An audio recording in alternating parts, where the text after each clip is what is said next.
Salam əziz izləyicilər, zəhmət olmasa kanala abunə olun, videonu bəyənin. Bugün sizə illər öncə oxuduğum Brian Tracy'nin Məqsədli adlı kitabından sözlər sıralayacağım. Bu müəllif əsasən biznes sahəsində kitablar yazır və olduqca maraqlı kitabları var. İstəyən müəllifin digər kitablarını əldə edib oxuya bilər.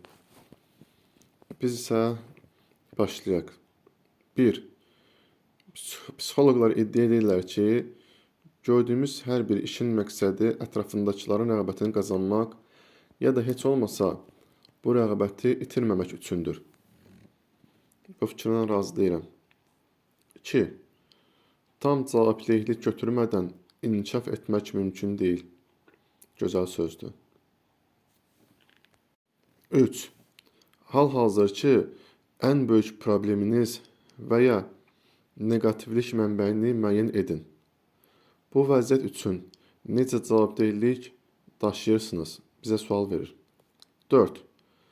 Uğursuz insanlar daim müəyyən bir məqsədi nə qədər real olduğu haqqında düşünürlər. Uğurlar isə həmişə necə sualını verirlər. Yəni bu məqsədi mən necə həyata keçirə bilərəm? 5.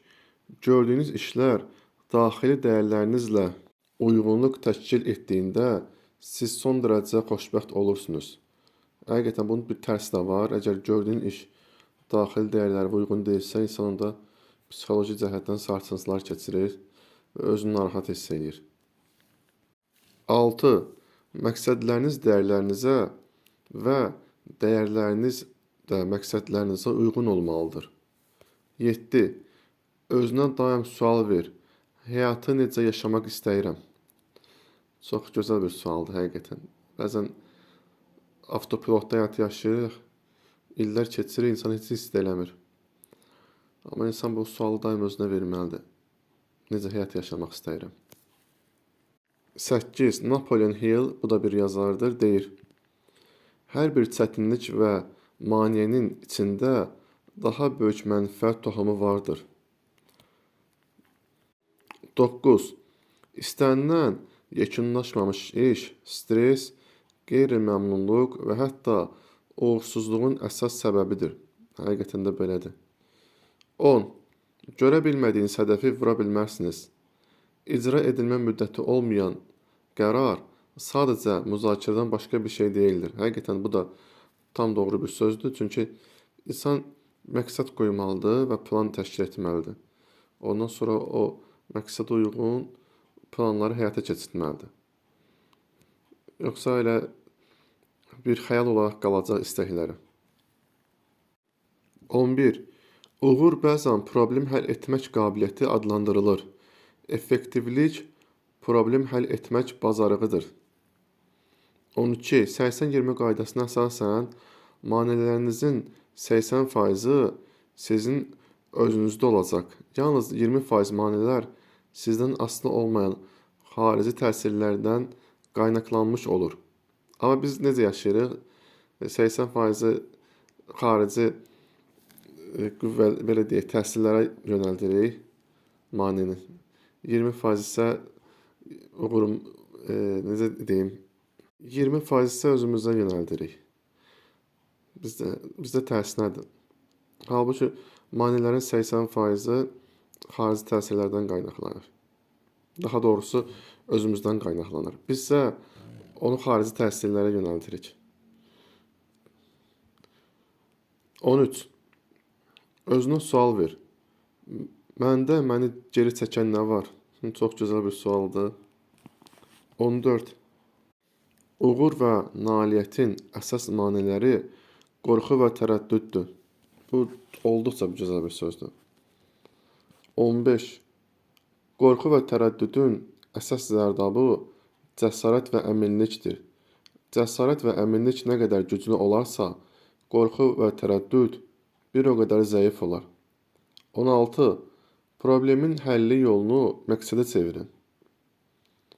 17. Benjamin Disraeli deyib, ictimai həyatın heç bir nailiyyəti evdəki uğursuzluğu kompensasiya edə bilməz. Həqiqətən bu gözəl bir sözdür. Çünki İnsan əgər ailəsində xoşbəxt deyilsə, o istər belə deyək, sosial həyatda, istər iş həyatında, idman sahəsində və s. nə ilə məşğul olduğu fərqi yoxdur. O sahədə uğur qazansa belə, o özünü xoşbəxt hiss edə bilmir. Çünki ən əsas insanın xoşbəxtçiliyi ailə daxilində olan xoşbəxtçilikdir. Bu da olmadısa artıq insan belə deyək də yarımçı xoşbəxtçilik yaşayır, tam yaşaya bilmir. 18. Alex Mackenzie deyir, bütün uğursuzluqların səbəbi plansız fəaliyyətdir. 19. Plan, yəni burada izah edir planın nə olduğunu. Plan, müəyyən bir məqsədə nail olmaq üçün əvvəldən axıra görülməli olan işlərin siyahısıdır. 20. Psixoloqlar bildirirlər ki, nəzarət hissi xoşbəxtlik, inam, güc və şəxsi rifahın açarıdır. Həqiqətən insanın özünə nəzarəti varsa, yəni, bu çox böyük bir xoşbəxtçilikdir. Bir təəssüflər olsun ki, əksər vaxtı bu bizdə ya tam şəkildə olmur, ya da qismən olmur. 21. Ağıllı hərəkət qarşınıza qoyduğunuz məqsədə uyğun olan işlər görməkdir. 22. Nəticə nə qədər əhəmiyyətli olarsa, iş də bir o qədər vacibdir. Gözəl bir sözdür. 23. İstisna alternativ qanuna görə bir iş görmək, hansısa başqa bir işi görməmək deməkdir. 24. Yazar var Qote, o deyib, əhəmiyyətli işlər, əhəmiyyətsiz işlərin kölgəsində qalmamalıdır. 25. Tənbəllik etdikdə və hansısa bir işi sonraya saxlamaq istədikdə özünüz üçün təkrar edin. 3 dəfə. Bunu indi et, bunu indi et, bunu indi et. Bu elə bir beynə təlqin edir də, bu ki, bunu indi et. Hətta o şey həyata keçirənə kimi. Və bir insana bir şeyi ən gözəl şəkildə izah etmək və yaxud da ki, onun beyninə salmaq, bir sözü 3 dəfə təkrarlamaqdır. Və bu insanın özünə də keçərlidir. 26. Psixoloji qaydalara əsasən nəyi əldə etmək istəyirsinizsə, onu alt uçurunuza həkk etməlisiniz. Həqiqətən belədir. Hətta bəzən belə bu mövzularda, kitablarda gətirilir ki, nəyi əldə etmək istəyirsənsə, onu yatmamışdan qabaq düşünmək. Bunun təbii ki, elmi cəhətdən açıqlaması odur ki, insan yuxuda olsa belə şüuru yatmır. Yəni, alt şüuru yatmır. Və o, əldə etmək istədiyi şeyə beyin işləyir ki, onu necə əldə edə bilərəm. Yəni, bu yazarın da buradakı məsləhəti o fikrə aiddir. 27. Həkk edilən hər şey ifadə edilə bilər. 28. Bütün məqsədlərinizi mən deyə ifadə edin. Məsələn, məqsədim 5000 manat qazanmaqdır əvəzinə mənim ilk gəlirim 5000 manatdır deməlisiniz. Bu belə fikirlərlə sözün açıq o qədər də razı deyiləm. 29. Bədənimiz özlüyündə düşüncəyə malik deyil. Hər halda yazara görə insanın başı, beyni bədəndən deyil də. Həmçinin hətta bədən özü belə, yəni, burada sözün açığı yazarın məqsədini bilmirəm nədir. Amma bədənin öz yaddaşı var. Yazar yəqin ki, burada nəyəsə başqa bir şey nəzərdə tutur. 30. Bəzən uzun müddətli uğurunuz üçün maneə qısa müddətli uğurlarınız ola bilər. Çox gözəl bir sözdür. 31.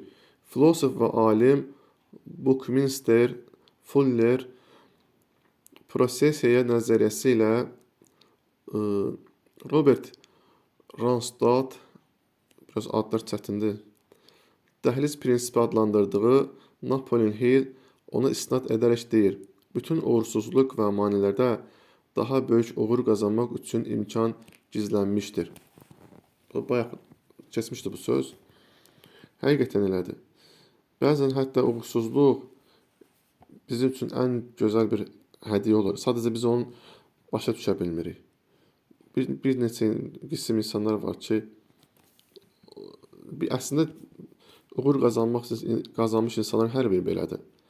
Onları danışdırsan, hər bir kəs onu deyəcək ki, bizim bu uğurlu qazanmağımıza səbəbləri başlıcası olub ki, bu uğuru qazanana kimi nə qədər uğursuzluq üzləşmişik. Hətta bir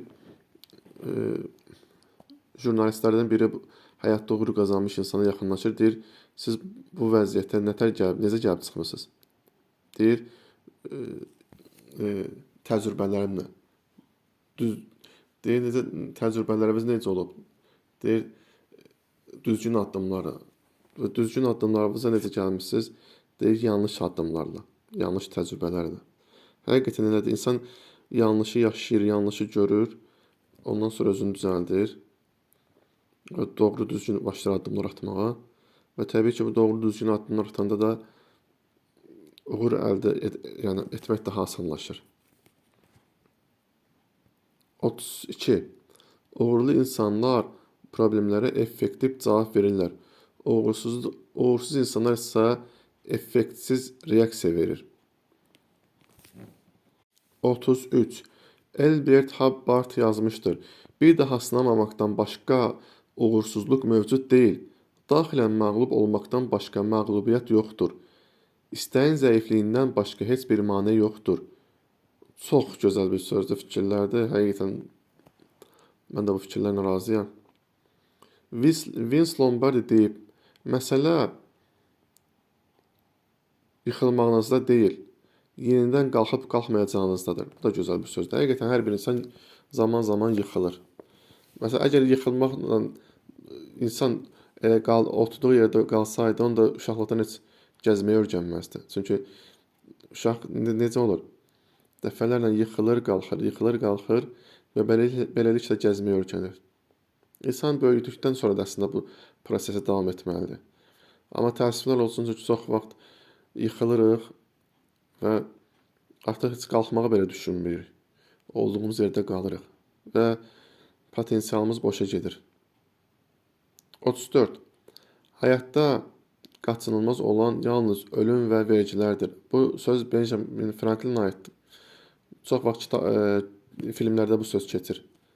Hətta kitablarda oxumamışdan öncə bu sözü filmlərdən eşitmişdim. 35. Harvard Universitetindən Abraham Zalzenkinin elmi işi sübut etmişdir ki, çətinliyə verdiyiniz reaksiya böyük nailiyyətlərə layiq olma ehtimalınızın dəqiq göstəricisidir. Əgər siz çətinlikdən özünüz üçün faydalı dərs götürüb, onu arxada qoyaraq yolunuza davam edə bilirsinizsə, həyatda böyük nailiyyətlər əldə etmək ehtimalınız çox yüksəkdir. Bu elə bir ki, hər kəsin bildiyi bir sözdür, fikirdir. Sadəcə bunlar elmi dildə bizə çatdırılır. Yəni, bunun elmi sübut olmasa da belə, sözləri dinləyən bəlkə ürəyində hər halda qəlbində və beynində bilir ki, mən bu sözləri bilirəm, bu fikirləri, bu düşüncələri bilirəm. Sadəcə elmi dilə tökülübdür. Əgər kitab sevərsinizsə, sizə bu kitabı oxumağı tövsiyə edirəm. Ümumiyyətlə, biznes sahəsində kitab sevərsinizsə, bu Brian Tracy'nin kitabları xüsusən də bizim dilimizə də tərcümə olunub. Bir neçə kitabları var, alıb əldə edib oxuya bilərsiniz.